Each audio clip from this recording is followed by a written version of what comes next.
A escravidão como base da nossa identidade nacional, da nossa independência. O convidado do Conversas com o Meio de hoje, o jornalista Tiago Rogero, ele foi a fundo para entender como essa chaga da nossa história nos define e para contar a formação do nosso país sob a ótica dos negros escravizados. O Tiago é o criador do projeto Querino, que é um podcast produzido pela Rádio Novelo, que já está no ar em todos os tocadores, mas também são reportagens na revista Piauí e é um site que tem todo esse conteúdo. Explicar no bicentenário da independência como ela foi forjada a partir desse pacto pela manutenção e pela ampliação da escravidão é explicar o racismo estrutural no Brasil, que permanece até hoje, claro. E é isso que o Tiago faz. A cada episódio, ele vai apresentando personagens negros que foram ocultados, embranquecidos, e ele vai mostrando como as desigualdades permanecem e precisam ser superadas. É um papo difícil, que exige das elites brancas muito meia-culpa, mas que é fundamental. Vem comigo.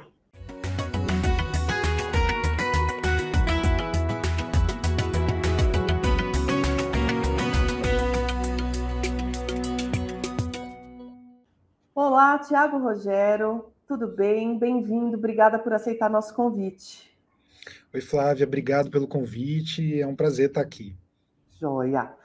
Tiago, eu quero começar contigo a partir de uma declaração que você deu numa matéria da revista Piauí, em que estava sendo apresentado ao mundo o Projeto Querino, em que você explica que a ideia do projeto é contar a história, ou recontar a história, numa ótica afrocentrada. E aí você aproveita e explica para o nosso espectador o escopo desse projeto, o que ele é. Sim. Bom, o Projeto Querino é um projeto que começou em 2020, ele foi lançado agora, no último dia 6 de agosto, como um podcast narrativo em 8 episódios, já estão todos no ar, foram lançados ao mesmo tempo os 8 episódios, para quem quiser ouvir tudo de uma vez, enfim. E também uma série de publicações na revista Piauí.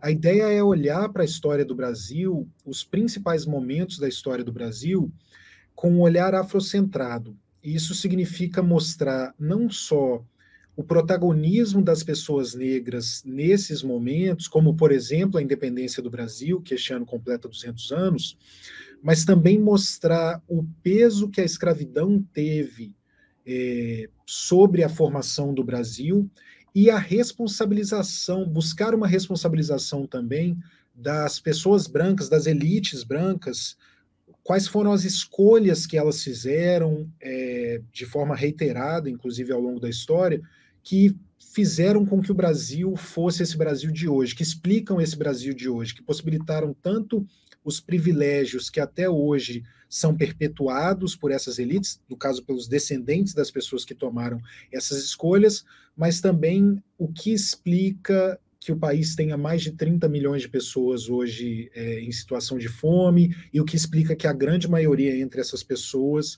e não só entre as pessoas que estão passando fome, mas entre as pessoas nas piores colocações profissionais, né, de pior remuneração em geral, que a grande maioria seja formada por pessoas negras.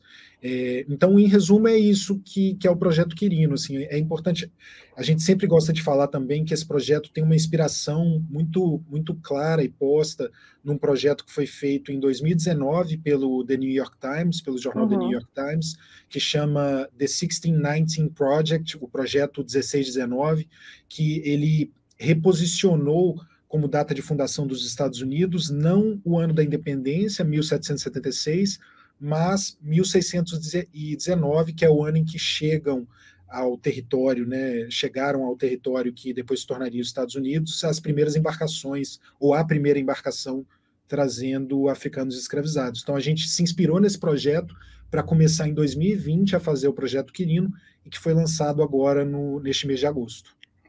E aí, hoje a gente está fazendo essa entrevista no dia em que chega ao Brasil o coração de Dom Pedro I, né, como parte dessa celebração do bicentenário, né? Qual que você acha que pode ser a relevância, num ano de celebração do bicentenário, de fazer esse ajuste, esse reenfoque?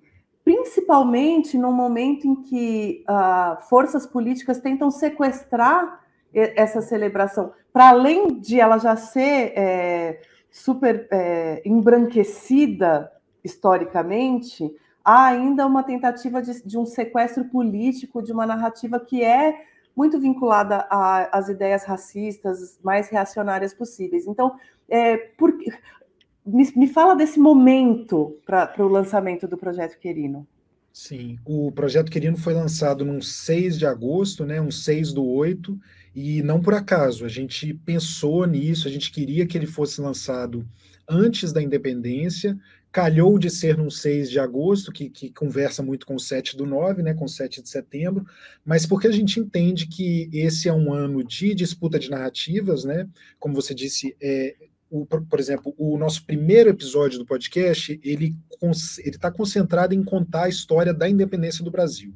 Uhum. No que a gente considera que é uma forma mais completa dessa história, e não esse olhar ufanista de um mito heróico da independência que invisibiliza qualquer outra experiência e qualquer outra contribuição para a independência que não tenha sido essa que é colocada sempre como de Dom Pedro, do José Bonifácio, de umas elites brancas, políticas e tal.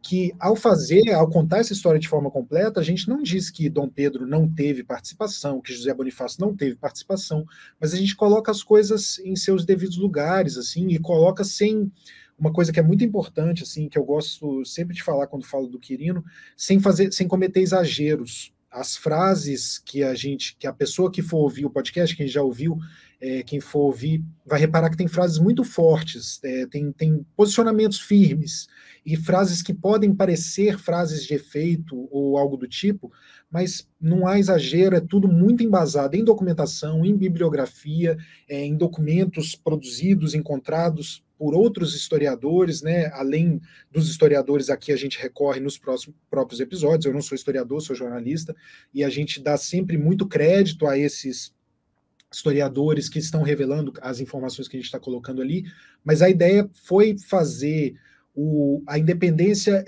dentro do jargão jornalístico, né? A gente tem a figura do lead, né? Que é o primeiro parágrafo que explica por que aquela matéria está sendo feita naquele dia, por que ela está saindo na edição daquele dia do jornal e tal. A independência é uma espécie do nosso lead, assim. Por que o Quirino está sendo lançado este ano? Por que ele não foi lançado em outro ano e tal, né? Considerando que a gente começou a fazer em 2020, por que a gente não tentou lançar em 2021 ou então esperou para 2023? Porque a gente considera que este é um ano muito importante por alguns motivos, né? É um ano de eleição, é o ano, por exemplo, em que a lei de cotas completa 10 anos, mas também é o ano em que a independência do Brasil completa 200 anos, e a própria chegada do coração de Dom Pedro, né, o fato de que é um governo alinhado a ideais militares que está trazendo esse coração, repetindo algo que foi feito na ditadura 50 anos atrás, né, não exatamente com o coração na época, mas desse sequestro, entre aspas, que é promovido pelos campos mais reacionários da memória nacional, e que a gente não nega nada dessa memória nacional no Projeto Quirino, mas a gente mostra uma versão mais completa. Por exemplo, mostrando o peso que a escravidão teve, que a manutenção da escravidão teve, e não só uma manutenção, mas uma expansão da escravidão, o peso que essas coisas tiveram para a formação do Brasil, para a decisão de que o Brasil virasse uma nação independente, e não, por exemplo, diversas regiões diferentes, como foi com nossos vizinhos aqui da América do Sul e tudo mais. Então foi algo consciente que a gente buscou contar essa história neste momento, justamente por saber dessa disputa de narrativas. E existem alguns cientistas políticos, historiadores e sociólogos que defendem a ideia de uma refundação da nação, em que se admite o racismo estrutural, em que se admite a história do povo escravizado enquanto elemento fundador mesmo, né? E você falou em frases fortes, tem algumas que me marcaram ao longo dos episódios, conforme eu ia ouvindo, e uma delas, se eu não me engano, é já logo no primeiro ou no segundo, em que você fala do escravismo como base da independência. Vamos explorar um pouco essa ideia, né? Então, não só se manteve, como se ampliou e perpetuou, sendo, né, tornando o Brasil a última nação a encerrar esse ciclo horrendo da humanidade e do país. Conta um pouco para o nosso espectador o que você descobriu nas suas pesquisas sobre como isso foi feito e sobre o que isso explica do Brasil de hoje. Sim. Acho que algo legal também que eu tenho falado sobre o Quirino é que a gente não tem, também usando o jargão jornalístico, no projeto Quirino não tem nenhum furo. Não tem nenhuma grande revelação, assim, a primeira vez que tal informação está sendo revelada. Mas o que eu mais tenho ouvido, inclusive de colegas jornalistas que apreciam muito história, que leem, consomem muita coisa recorrem a muita coisa sobre história, é o tanto que eles estão aprendendo. Porque o que a gente faz é uma sistematização que modéstia à parte, muito bem feita, narrativamente muito pensada, planejada, construída para ser algo que fosse agradável, não agradável no sentido, agradável talvez não seja a melhor palavra, mas que fosse digerível, assim, narrativamente, né? Um produto que você consegue, de fato, prestar atenção e se envolver com ele e tal, mas é uma sistematização de informações que, infelizmente, a gente não tem acesso enquanto cidadão mesmo brasileiro, assim, enquanto uma pessoa que é educada, inclusive nas melhores escolas, que tem os melhores padrões, mas a história que chega a gente geralmente a história europeia, masculina, e que deixa de fora muita coisa interessante. Assim. O próprio processo de independência, a própria questão da escravidão. Né? O que é, especificamente, né, em algo que a gente fala no primeiro episódio, que a gente fala que o Brasil, enquanto país independente, ele nasceu da escravidão. Ele nasceu de um medo muito grande que havia de perder a escravidão, porque a escravidão era a principal fonte de renda de todos os negócios possíveis no Brasil. As pessoas mais ricas do Brasil no período em que a escravidão foi legal juridicamente, né, que juridicamente era permitido escravizar e vender e comercializar pessoas e tudo mais, eram os traficantes de escravizados. Eles eram o topo da pirâmide, mas além desse topo da pirâmide, tinha aquelas pessoas que já são figuras que a gente pensa mais, que são os grandes senhores, né, que tinham primeiro ali os engenhos, e aí começa a surgir também a mineração, e depois o café e tal.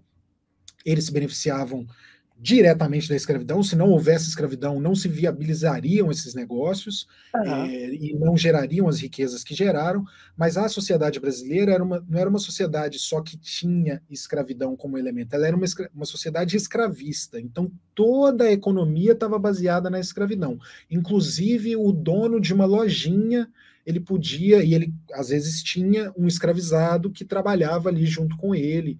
E a escravidão está na base do Brasil, porque quando você pega, né, e de novo, não sou eu que estou falando isso, né? A gente recorre a grandes estudos sobre isso, a grandes pesquisadores que já falaram, escreveram e documentaram tudo isso, mas a própria experiência da colonização brasileira, ela era deficitária até que Portugal, né, Portugal estava quase às vésperas de deixar de mão a colônia brasileira, porque tinha que proteger esse território imenso da invasão de, por exemplo, colonizadores espanhóis, tinha esse território imenso para proteger, e que era deficitário.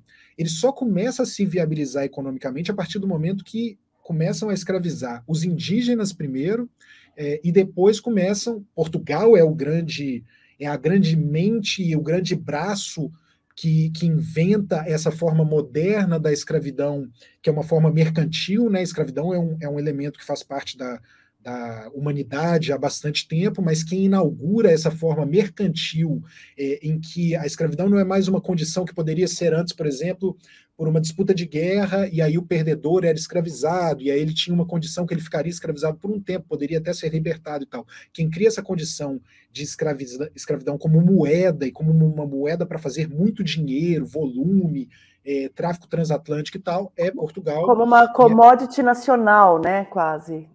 Isso, e a partir desse momento é que se viabiliza mesmo a experiência Brasil enquanto ainda colônia. Depois, no momento da independência, existe algo que é muito importante, que acontece 20 anos antes, um pouco mais de 20 anos antes da independência do Brasil, que havia uma colônia nas Américas que era chamada de a Pérola das Américas, né, que era o Haiti, que era uma colônia que fazia muito dinheiro para a França produzindo açúcar. E aí, no Haiti, há uma revolução liderada pelos escravizados do Haiti e os ex-escravizados.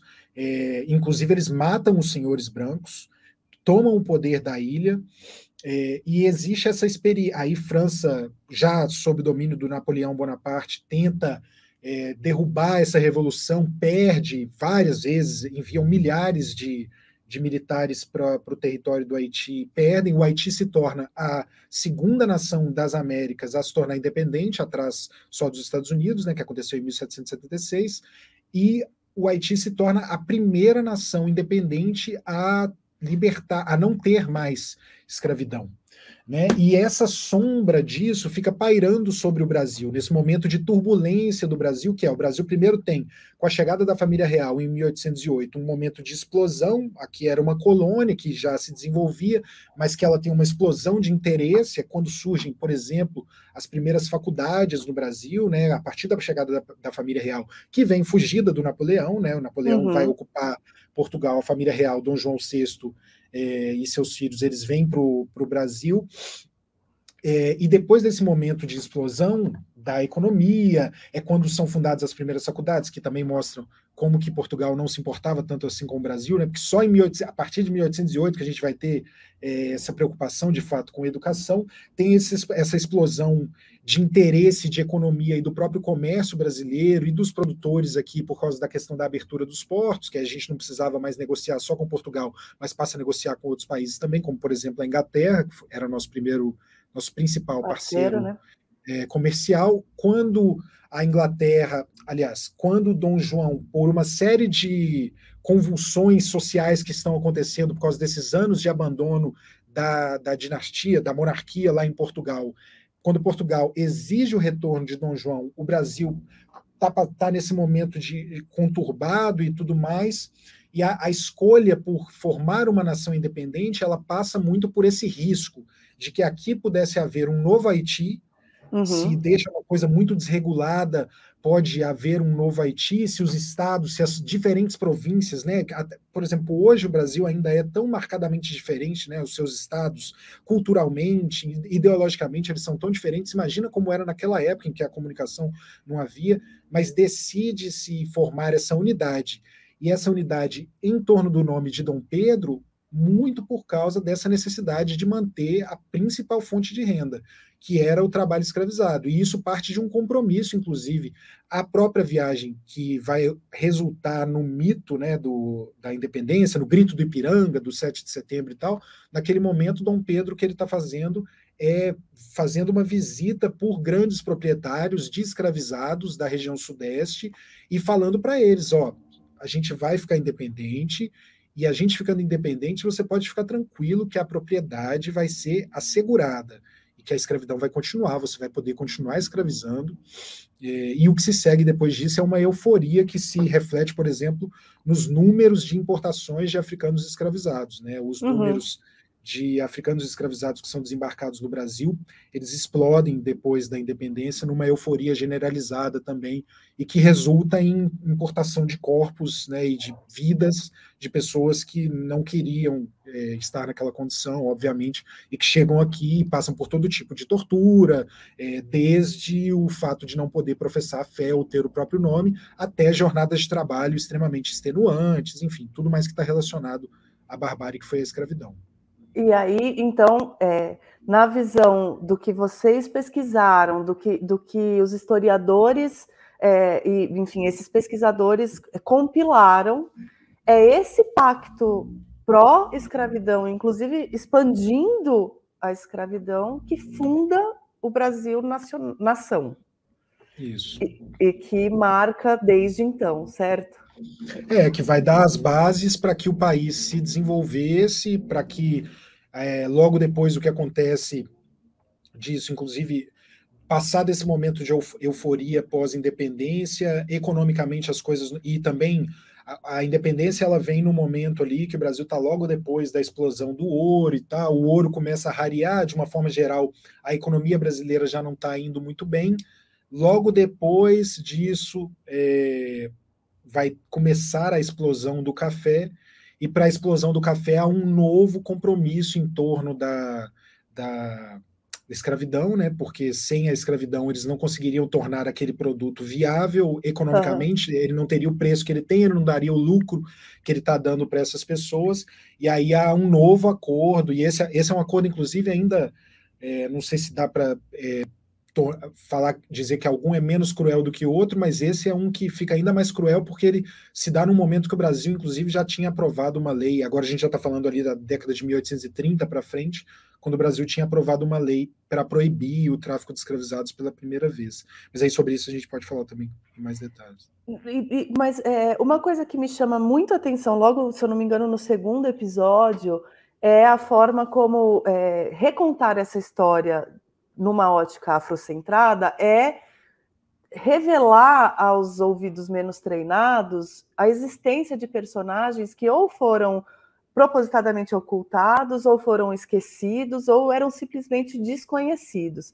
Então, eu queria que você falasse um pouco desses, mas falasse também um pouco do seu processo de descoberta, porque eu imagino, não sei se isso é real, quero ouvir de você, que você mesmo tenha passado por um processo de aprendizagem e de contato com nomes que talvez você mesmo não conhecesse. Então, conta um pouco como é que foi isso para você e quais são, enfim, alguns desses nomes, enfim, são 8 episódios, nós não vamos conseguir explorar tudo, mas alguns desses nomes que vêm à tona a partir do Projeto Querino. Sim, essa reação que as pessoas estão tendo de dizer que aprenderam muita coisa, né, é a reação que eu tive fazendo a pesquisa. O Projeto Querino eu não fiz sozinho, né? Nós somos, até agora, mais de 40 profissionais envolvidos. Então, teve a primeira parte do projeto, que começa em 2020, são 12 meses só de pesquisa, e aí foi uma pesquisa conduzida por um historiador, um outro jornalista, eu coordenando, e sob a consultoria da historiadora Inaê Lopes dos Santos, e também sob a consultoria narrativa da Flora Thomson-Devô e da Paula Scarpim, da Rádio Novelo. E nesse processo todo, e aí depois nas apurações que se seguiram, na produção do próprio podcast em si, eu fui aprendendo muita coisa, mesmo eu já, enfim, trabalho como jornalista há mais de 10 anos e desde 2018 tenho um especial interesse para a questão histórica, né, principalmente história do Brasil, e esse olhar étnico-racial, olhar afrocentrado e tal. Mesmo consumindo praticamente só livros sobre isso, que é sobre o que eu mais me debruço nos últimos anos, até para cobrir uma carência, porque até eu tomar essa decisão de só consumir esse tipo de literatura, eu só consumia literatura branca, e praticamente no Brasil, branca e masculina, que é o que o mercado editorial colocava como isso aqui é o clássico, você precisa ler isso. Óbvio que há exemplos de mulheres e tal, mas a gente sabe como que o mercado editorial é majoritariamente branco e masculino. Então, para suprir essa carência na minha formação intelectual e literária, eu decidi que eu leria, a partir de 2018, uma maioria de escritores negros e tudo mais. E mesmo nesse processo, muita coisa foi uma novidade para mim. No próprio primeiro episódio, tem muita coisa que eu não fazia ideia, não querendo dar um pequeno detalhe assim do primeiro episódio, mas eu não sabia, por exemplo, que o José Bonifácio, que é o patrono da independência, o autoproclamado patrono da independência, né, que até hoje é lido assim, eu não sabia que o José Bonifácio, que era tão próximo do Dom Pedro, braço direito do Dom Pedro nesse processo, tinha uma proposta tão robusta já em 1822, no caso 1823, né, o primeiro ano do país recém-independente, para abolir a escravidão. E você vê, a nossa escravidão ela vai durar até 1888. Então eu não sabia disso. O próprio Manuel Quirino, né, que o projeto ele tem esse nome, Projeto Quirino, como uma homenagem ao Manuel Raimundo Quirino, que é um intelectual abolicionista, foi muita coisa, foi professor, foi desenhista, foi artista, foi abolicionista, jornalista e tal, e ele nasceu em Salvador, que é um berço absurdo de intelectuais, em 1800, aliás, ele nasceu na Bahia, não nasceu exatamente em Salvador, mas o que eu disse sobre Salvador vale para a Bahia como um todo, e depois ele vai construir carreira na Bahia. Mas ele nasce um homem negro ainda no período da escravidão, nasce já como uma pessoa livre, que isso inclusive é algo que a gente não aprende tanto, assim, né, crescendo, que durante o período da escravidão havia muitas pessoas negras livres, exercendo a sua liberdade de várias formas, embora num contexto em que uma pessoa pode ser legalmente escravizada só pelo fato de ser negra, essa liberdade, ainda que fosse legal, né, para os libertos, ela fosse uma liberdade com limites, né, uma experiência de liberdade muito limitadora.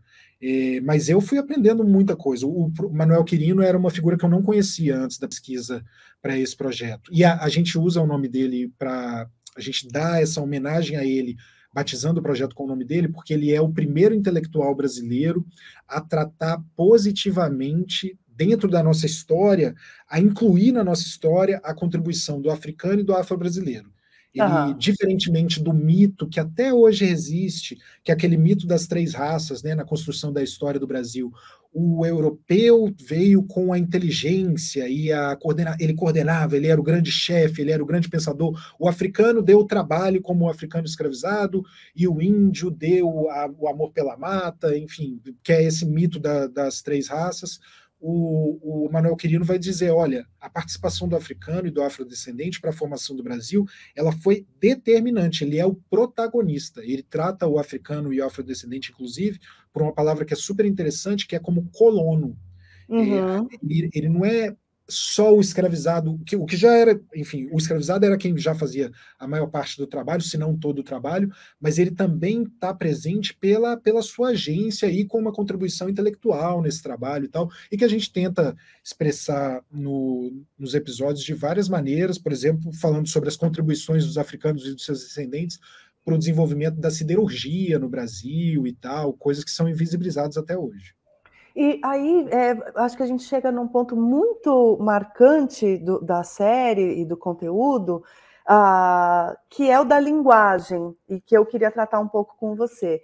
Porque o podcast tem uma linguagem muito simples, não é assim, muito simples no melhor sentido, assim, não é uma coisa acadêmica tradicional ali, a coisa às vezes um pouco hermética e tal, mas ela também, como você falou, tem frases contundentes e tem desconstruções. Então, por exemplo, uma coisa que até não é tão nova, mas para quem está com a cabeça não tão ligada nesse assunto, vocês falam o tempo inteiro, como estamos falando aqui, em escravizados, e não em escravos, que é uma coisa bastante importante de mudança, né, de linguagem.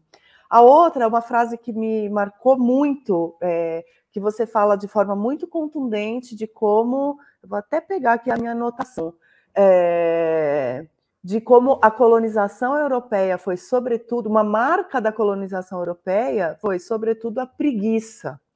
E eu achei isso, assim, de uma força extrema e queria que você explicasse um pouco a força das palavras, a importância das palavras certas e o que você acha que pode ser alcançado quando se tem essa liberdade de tratar de uma forma tão transparente e dar o nome certo às coisas.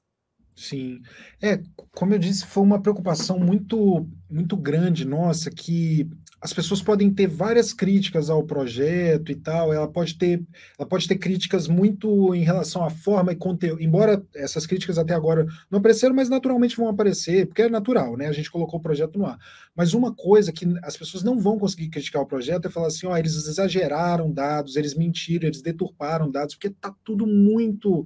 Além do rigor jornalístico, né, enfim, a Rádio Novelo, que produziu o podcast, é uma produtora jornalística, eu sou um jornalista, a gente trabalha com muito rigor jornalístico, o próprio processo, né, tinha essa primeira fase da pesquisa, depois a gente desenvolvia uma nova apuração, eu escrevia uma primeira versão do roteiro, ele era lido por mais duas jornalistas, depois ele voltava para mim, eu escrevia a versão final e ele passava por um checador jornalista, e a orientação dele era, duvide de tudo, duvide de tudo. Cheque tudo para confirmar e tal. Essa era a parte do rigor jornalístico. Além desse rigor, tinha o rigor historiográfico, que a gente contou com a consultoria da Inaê Lopes dos Santos, que é uma das principais historiadoras do Brasil, tem um trabalho incrível, acabou de lançar um livro muito bom, que eu deixo como recomendação, que é o Racismo Brasileiro, pela editora Todavia. É uma história inclusive é Racismo Brasileiro, uma história da formação do país, é incrível. A Inaê foi nossa consultora em história, que orientou esse momento da pesquisa e também lia a versão final do roteiro. Então, qualquer coisinha que tivesse fora, assim, parecendo a Inaê também apontava, falou assim, opa, aqui talvez eu ache melhor a gente colocar de outra forma. Então a gente teve essa preocupação que nos dá a liberdade de poder, não nos dá, não a liberdade, mas nos dá o conforto, de certa forma, de poder usar essas palavras e saber que a gente está embasado em dados, assim. Só que enfim, são palavras que às vezes são difíceis de ouvir. Ontem, por coincidência, eu recebi um e-mail muito respeitoso, assim, de uma ouvinte. Ela elogiou o projeto, mas ela falou que, como uma descendente de uma família branca que trabalhou muito, ela se sentiu um pouco ofendida com essa coisa que a contribuição europeia foi a preguiça. E aí eu até tentei, enfim, também de forma muito respeitosa, respondi a ela e mandei para ela um trecho que a gente fala no mesmo episódio, a gente fala, olha, gente, quando a gente está falando essas coisas, a gente não está falando nada contra os descendentes de imigrantes trabalhadores italianos, espanhóis, japoneses que chegam nessa época, também vão chegar num outro momento também alemães, a gente teve isso. A gente não está falando que essas pessoas não trabalharam, inclusive, isso está no texto, inclusive essas pessoas foram exploradas pelas mesmas elites, trabalharam muito e ganharam muito pouco. Mas o que a gente está explicando, primeiro, para falar da parte da preguiça, a gente tem uns exemplos, inclusive, bem, bem claros, assim, um até que é um pouco engraçado, mas é um exemplo real do cara que, enfim, da questão do advogado ali, não vou entrar no exemplo assim, mas a gente dá uns exemplos, a gente está falando do pessoal dessa época que, enfim, as pessoas não se locomoviam na rua direito, sabe? Precisava pedir para um escravizado levar aquelas cadeirinhas para ela ir de um ponto ao outro do centro. Isso é fato. Mas quando a gente diz dessa preguiça, a gente não está falando do trabalhador branco que também foi explorado e tal. A gente está falando dos exploradores, né, das elites que realmente não faziam nada em termos de trabalho, assim, sabe? E, inclusive, intelectualmente faziam pouco e se beneficiavam da produção intelectual que era feita desses trabalhadores. Olha o exemplo da arquitetura, né? Por exemplo, São Paulo tem o Tebas, que foi por muito tempo invisibilizado também e tal. A gente não está falando deles.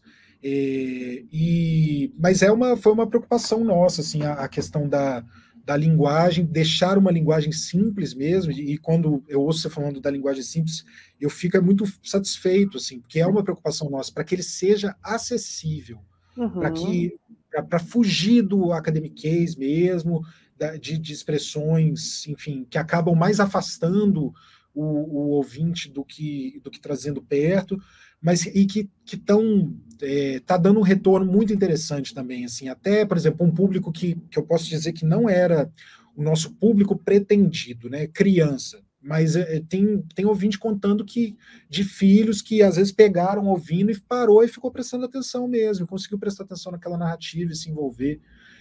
Foi uma preocupação nossa, assim, bastante E porque também passa um pouco por reeducar, né, ouvidos e olhares de pessoas que tiveram contato, como você falou, da tua própria experiência, é a minha também, e é a da maioria esmagadora dos brasileiros. A gente foi educado, ensinado num conteúdo muito simplista e reducionista do que foi o processo histórico, né, e embranquecido e etc. Então, não deixa de ter um propósito educacional, né, o conteúdo, não é só jornalístico, acaba tendo um pouco essa coisa dupla, né? Não, foi algo que a gente pensou e a gente tem a ideia também de transformar o Projeto Quirino num projeto educacional também, pensar como levá-lo para as escolas da melhor forma, de uma forma a ajudar os professores que enfim, que estão nessa luta diária, que tem muitos professores que já têm essa preocupação que a gente tem, lembrando, e também eu gosto muito de falar isso, que a gente não está inventando roda nenhuma, né, no Quirino, a gente está se somando a iniciativas de contar essa versão mais completa da história, que vem desde que começou a experiência afro-brasileira no Brasil e que ganha mais força quando surgem os movimentos negros, por exemplo, com a Frente Negra Brasileira nos anos 1930 em São Paulo, que já tinha essa preocupação que a gente está só se somando hoje. Isso. Eu acenei porque era uma das minhas próximas perguntas, né, de entender um pouco como é que funciona essa rede de construção e de manutenção, de preservação da história, né? Então, o que você encontrou quando você foi a campo? Você falou da tua descoberta pessoal, mas Hoje, o quanto que existe de conteúdo e como é que ele se interliga e como é que se fura essa bolha para além do projeto Querino? O que mais que você enxergou nesse esforço de furar essa bolha e de tornar essa história a nossa história? Sim. Esse é um esforço que já vem de bastante tempo, né? Há uma preocupação sistemática dos movimentos negros nisso, um alcance incrível que a gente teve foi a aprovação da Lei 10.639, que é a lei que obriga o ensino de história africana e afro-brasileira, história e cultura africana e afro-brasileira nas nossas escolas. Infelizmente, apesar dessa ser uma lei que obriga esse ensino, quem cumpre ela no Brasil hoje, né, as escolas que cumprem, os professores que cumprem, eles são muito mais a exceção do que a regra.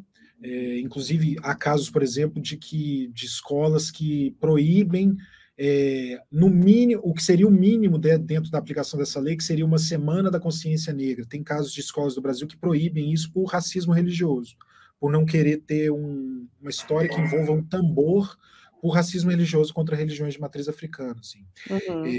Então, é uma ideia nossa, era um sonho furar essa bolha, eu acho que a gente ainda está longe de furar essa bolha, mas que a gente está aos pouquinhos alcançando de forma não surpreendente pelo conteúdo que a gente produziu, que a gente sabe que né, de novo, modéstia à parte, é um conteúdo bom mesmo, a gente trabalhou muito para esse conteúdo e para lançá-lo e traçou muitas estratégias de divulgação, mas que foi surpreendente para a gente, por exemplo, por conhecer o mercado e enfim, a forma como as pessoas no Brasil, em geral, se relacionam a esse assunto de racismo, escravidão e tal, foi surpreendente para a gente ocupar o primeiro lugar do top de podcast do Brasil do Spotify. Uhum. É um assunto, não é o tipo de assunto que as pessoas vão ouvir a esse ponto. Assim, está longe de ser, o Projeto Querino está longe de ser mainstream, até porque podcast no Brasil ainda é muito difícil que seja mainstream, porque ainda é uma mídia muito elitizada, né? São poucas pessoas ainda comparativamente em relação à proporção da população que consomem podcasts e tal, mas que aos pouquinhos, pelo menos dentro desse nicho, que não deixa de ser um nicho, as pessoas que ouvem podcast, a gente está conseguindo furar algumas barreiras, assim, que é uma preocupação nossa também desde a concepção, para que ele não pregasse só para convertido, assim, sabe? Isso, Por mais que ele traga informações novas, inclusive para quem é versado nesse assunto, como eu era, e eu aprendi muita coisa, por mais que ele traga informações novas, a gente não queria ficar só nesse campo, assim. A minha preocupação, embora a gente fale para todo mundo, e os nossos ouvintes, eu estou recebendo dezenas de mensagens todos os dias, e fica muito evidente que são tanto pessoas negras quanto não negras e tal, majoritariamente mulheres são os nossos ouvintes, o que diz muito também, né, sobre quem, enfim, sobre uma coisa também do quem que está buscando mais informação e quem não está, acho que diz muito, assim, todos os projetos que eu fiz de podcast e eles têm essa pegada, sempre embora eu seja homem e contribua para um indicador ruim, que é de maioria de apresentadores masculinos, homens, né, nas redes, mas ele sempre tem audiência, uma maioria feminina. Mas ele está alcançando, né, pessoas negras e não negras, assim, o que está sendo muito interessante para a gente. E aí, isso me traz para algumas das últimas perguntas aqui, mas eu queria entender um pouco o que você enxerga tanto do papel identitário, então você já falou um pouco de conseguir furar, de conseguir não falar só para convertido, mas então assim, é uma linha bem tênue essa, né, de conseguir fazer algo que tem um caráter identitário relevante, mas ao mesmo tempo de não afastar quem pode partir de um princípio, não quero ouvir coisa de militante, né, enfim, uma postura enfim, de repulsa a ouvir o outro, né?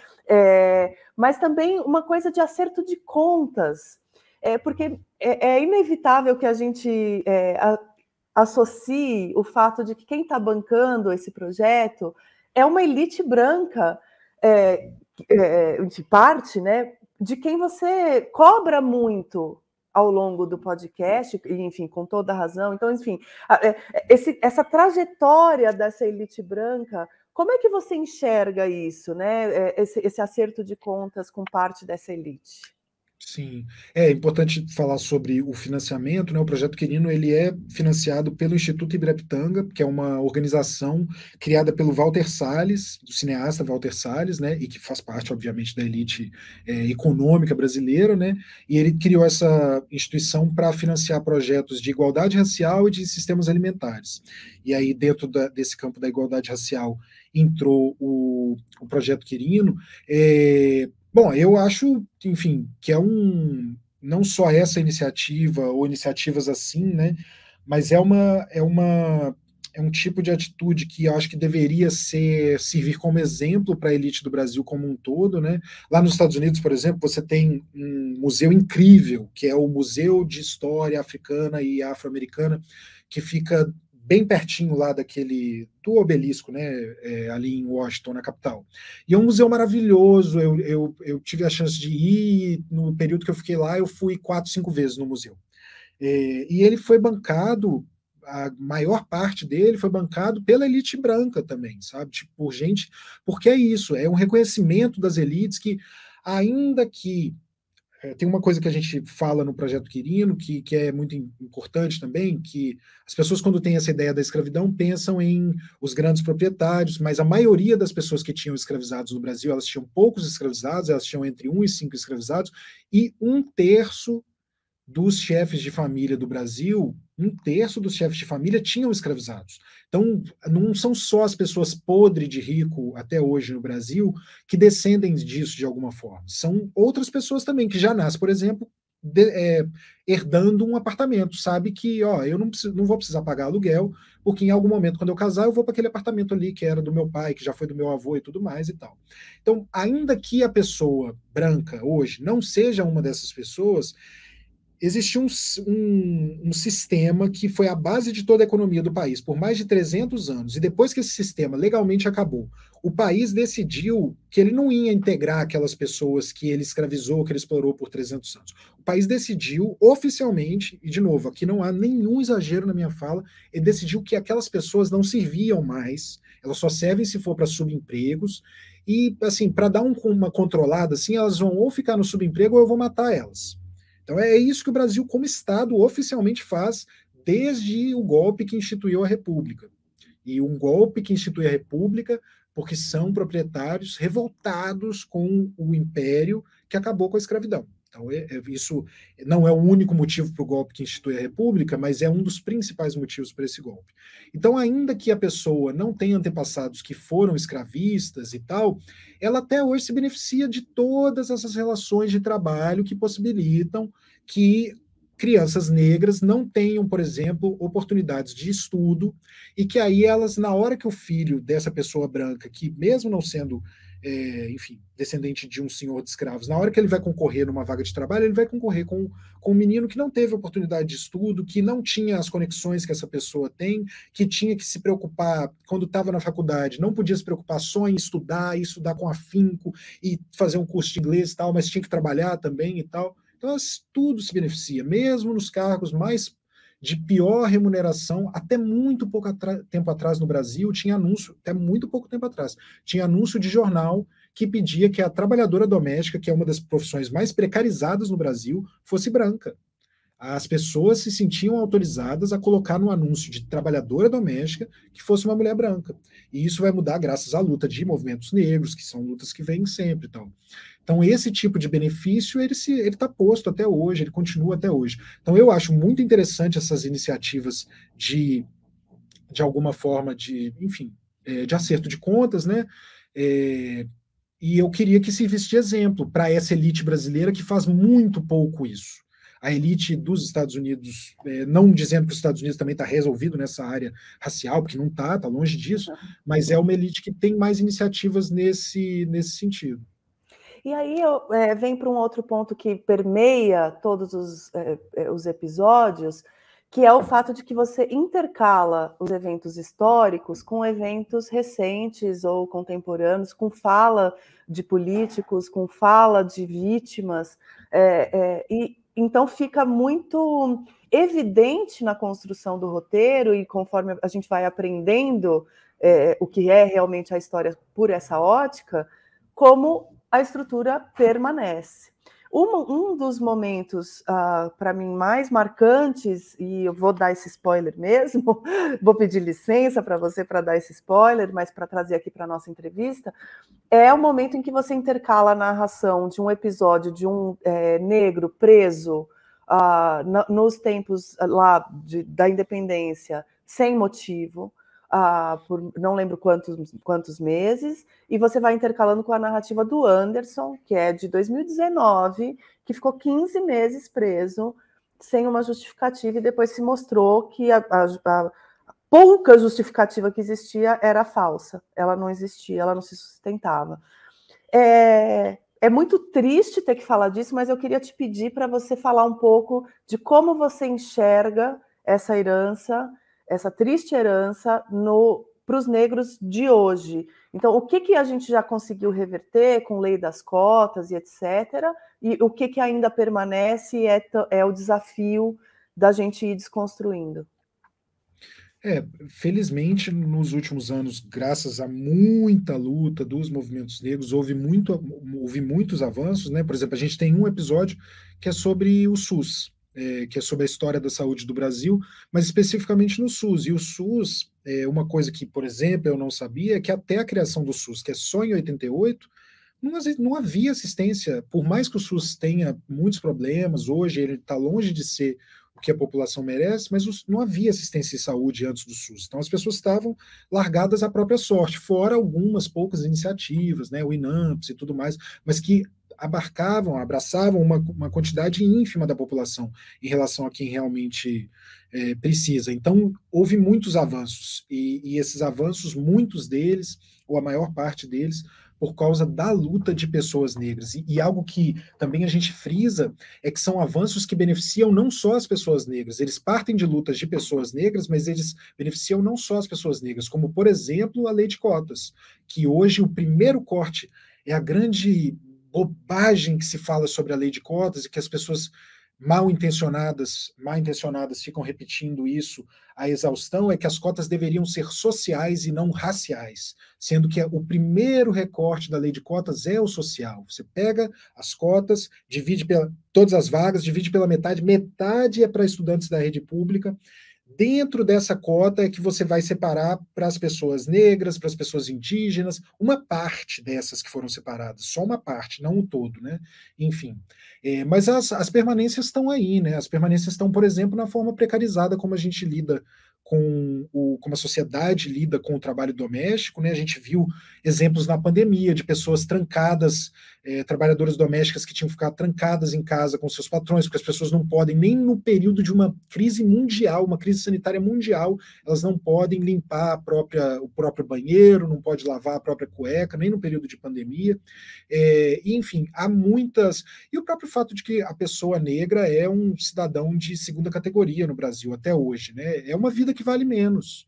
E não é por acaso que o presidente atual, no período da pandemia, fez tão pouco caso, porque já havia indícios, e tudo levava a crer, e depois isso foi comprovado por pesquisas também, que o grupo que seria mais prejudicado e que morreria mais se a condução da pandemia não fosse a recomendada pelos cientistas seria o das pessoas negras, que segue sendo um contingente indesejado da população brasileira por esse Brasil oficial e tal, né? Então há muitas permanências, o fato de que a vida negra vale menos, o fato de que são cidadãos que têm menos direitos, e isso fica muito posto, que são cidadãos indesejados. E um outro exemplo muito, muito claro disso, e que a gente trata disso no episódio, é o do trabalho doméstico. E eu acho importante falar do trabalho doméstico também, porque, por exemplo, houve agora o caso de um podcast que também furou a bolha sobre o caso da mulher abandonada, que é sobre o trabalho análogo à escravidão, né? Tem um caso ali. E as pessoas ficam muito chocadas. Eu só vou te corrigir, porque eu também cometo esse erro. É a mulher da casa abandonada. Eu também misturo às vezes. Mas então, e ele trata de um caso que realmente é um caso absurdo, um caso que revolta, que choca, que é um caso de trabalho análogo à escravidão, e ele cita outros casos também, e esses casos têm de chocar, porque eles são horríveis e eles são revoltantes mesmo. Mas a gente tem no Brasil um contingente enorme de pessoas que vão escutar esse podcast, vão achar um absurdo isso que aconteceu, mas que dentro das próprias casas fazem a diarista trabalhar 14 horas por dia para ganhar por aquela diária R$ 80, R$ 70, R$ 100, e vão terminar de ouvir esse podcast pensando, olha que absurdo, né? Mas eu não faço isso porque eu pago para minha. Então, esse é um resquício também, sabe? Esse é o nível, assim, de achar que a trabalhadora doméstica não tem direito a trabalhar 8 horas por dia como as demais categorias. Basta ver a resistência que foi para a aprovação da PEC das domésticas, inclusive da própria imprensa, a mesma imprensa que teve uma resistência enorme também à aprovação da lei de cotas, mas assistir às matérias da época da aprovação, e eu fiz esse exercício para esse episódio, da época da discussão e da aprovação da PEC das domésticas, é uma coisa horrorosa, que dá vergonha de ser jornalista, assim, porque o tipo de conteúdo que era feito e essas situações, elas continuam hoje, sabe? Então, o trabalho doméstico ainda é muito precarizado, o trabalho de babás, de trabalhadoras domésticas, enfim, e é só um caso, né? A gente poderia citar outros também. Isso passa muito pelo fato de que a própria imprensa em sua grande maioria, formada por descendentes e a elite branca, enfim, né? Tá todo mundo quem tem voz, né, Tiago, na maior parte do tempo. Claro que com importantes e cada vez mais numerosas exceções e gente que fura a bolha e tal, mas ainda é muito elitizada, né? E aí eu queria trazer um pouco para mais um elemento do contemporâneo que remete muito ao histórico que vocês tratam ao longo do podcast, que é a questão da intolerância religiosa e do embranquecimento cultural, de expressões culturais que são notoriamente nascem como expressões da negritude e são embranquecidas ao longo do tempo, ou são tiradas do seu lugar de pertencimento, como o samba, por exemplo, que você menciona e tal. A gente está passando por um período político de bastante reacionarismo e dessa mistura de religião com Estado, que, enfim, não há momento na história que se prove positiva para nenhum lado, inclusive, né? A gente, na edição de sábado do Meio, conta um relato do massacre de São Bartolomeu, que é católico com protestante, mas, enfim, é um massacre. Não há lado positivo dessa mistura, né? Você diria que os negros, por causa dessa vulnerabilidade histórica, eles são sempre o grupo primeiro afetados quando há ondas reacionárias, quando há movimentos reacionários? No geral ou especificamente falando de religião? Eu acho que os dois. Eu acho difícil dizer isso hoje em dia, por exemplo, porque a gente tem um grupo que enfim, é vítima de uma forma muito agressiva também, que é a LGBTfobia, a transfobia. Então, né, nesse caso, não tem como colocar, e são vítimas dessas mesmas forças reacionárias e tal. Então, né, as pessoas com deficiência é um público que sempre estão, enfim, que até hoje não há uma preocupação sistêmica e efetiva em promover a integração de todos na sociedade e tal. Eu não sei se eu colocaria como assim, historicamente, neste momento, eu acho que tem esses outros, mas historicamente realmente é um fato assim que se repete, mas também tem os indígenas, né? Enfim, o genocídio dos nossos povos originários é uma coisa horrorosa também. Houve uma coisa que a gente trata também no Projeto Quirino, embora não com a profundidade que o assunto mereceria, mas a gente faz questão de tratar, é que houve escravização indígena e que ela foi muito volumosa e durou por muito mais tempo do que a gente acha. A gente acha que foi uma coisa, né, pelo mainstream, lá no comecinho, na exploração do pau-brasil, e depois acabou, quando chegam os africanos. E por muito tempo houve escravização indígena e as duas duraram. Mas que, de fato, as pessoas negras estão entre as... Até por causa da quantidade, né? Quantitativamente, hoje somos mais da metade da população, elas estão entre os grupos que realmente são os mais precarizados em todos os sentidos, e aí entram as interseccionalidades também, né, que a pessoa pode ser LGBT e pode ser negra, pode ser trans e ser uma pessoa negra, uma PCD e ser uma pessoa negra, enfim, as várias coisas que estão relacionadas a isso. Mas falando sobre esse episódio de religião, assim, foi muito interessante fazer, e foi uma preocupação nossa muito grande. Quem ainda não ouviu, acho que vai achar interessante, assim, porque tem, enfim, hoje em dia tem essa coisa, né? O Brasil está se tornando um país muito evangélico, mas fica nesse olhar que é um olhar um pouco limitador também, né? Não tem as camadas nisso, e a gente tenta entender por que dentre os evangélicos a maioria é negra, por que as pessoas negras estão nessas religiões, e como que se explica também por que essas religiões sofrem o preconceito que elas sofrem, porque as religiões evangélicas também sofrem esse preconceito. Enfim, a gente gasta 58 minutos tentando falar disso com profundidade e falando ao mesmo tempo também do racismo religioso e, em muitos casos, do terrorismo que existe contra religiões de matriz africana, que seria difícil para eu condensar agora, mas que é a grande questão que a gente tem, né? Não adianta as pessoas ficarem tratando só como os evangélicos, é por causa dos evangélicos que o Bolsonaro está crescendo e tal. Tem muitas questões para serem compreendidas aí dentro, e a tendência é que o Brasil se torne cada vez mais evangélico. Então, entender isso é muito mais interessante do que só ficar, para inclusive usar uma expressão desse campo aí, para só ficar demonizando as pessoas que são seguidoras, né, que são enfim, que tem fé nas religiões evangélicas. Muito bem, Tiago. Eu queria que você fizesse a propaganda falando dos tocadores e tal. Eu recomendo muito a quem está nos assistindo, quem ainda não ouviu ou leu o conteúdo, também tem um site, vou deixar o próprio Tiago falar. É um conteúdo muito rico, abre demais a nossa cabeça. Estou falando no papel aqui de uma mulher branca que ouviu.